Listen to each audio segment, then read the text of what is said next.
Hi అండి, దొండకాయ కొబ్బరికాయ ఫ్రై మసాలా వేసి ఎలా చేయాలో చూసేద్దామా. ముందుగా స్టవ్ ఆన్ చేసుకుని స్టవ్ మీద కడాయి పెట్టుకుని తగినంత ఆయిల్ వేసుకోండి. ఆయిల్ వీటెక్కాక ఎల్లుల్లిపాయ రేకులు వేసి కాసేపు ఫ్రై చేసుకున్నాక శనగపప్పు వేసుకోండి. శనగపప్పు కూడా కాసేపు ఫ్రై చేసుకున్నాక పోపు దినుసులు వేసుకోండి. పోపు దినుసులు జీలకర్ర, ఆవాలు, ఎండుమిర్చి, కరివేపాకు వేసుకుని కాసేపు ఫ్రై చేసుకున్నాక ఆనియన్స్ కూడా వేసుకోవాలి. ఆనియన్స్ వేసుకుని కాసేపు ఫ్రై చేసుకోండి. దొండకాయ ముక్కలు తొందరగా ఫ్రై అవ్వాలంటే దొండకాయ ముక్కల్లో ఉప్పు, పసుపు వేసి బాగా పిసికేసి వాటర్ తీసేసి ఆ దొండకాయ ముక్కలు ఫ్రైలో వేసుకుని ఫ్రై చేసుకుంటే తొందరగా ఫ్రై అవుతాయి, మనకు తొందరగా కూడా అయిపోతుంది.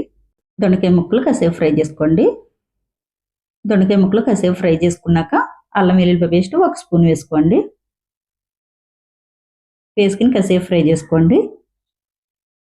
అల్లం వెల్లుల్లి పేస్ట్ పచ్చివాసన పోయేదాకా కాసేపు ఫ్రై చేసుకోవాలి. ఫ్రై చేసేసుకున్నాక కొబ్బరి కూర 1 కప్పు వేసుకోండి. వేసుకుని మళ్ళీ కాసేపు ఫ్రై చేసుకోండి. ఇప్పుడు జీలకర్ర, ధనియాల పొడి 1 spoon, 1/2 spoon garam masala, 1 spoon కారం అన్నీ వేసేసుకున్నాక 2-3 సెకండ్లు ఫ్రై చేసుకోండి. ఫ్రై చేసుకుంటే చాలా రుచిగా ఉంటుంది దొండకాయ కొబ్బరికాయ ఫ్రై. నా వీడియో నచ్చితే ఒక లైక్ అయితే ఇవ్వండి.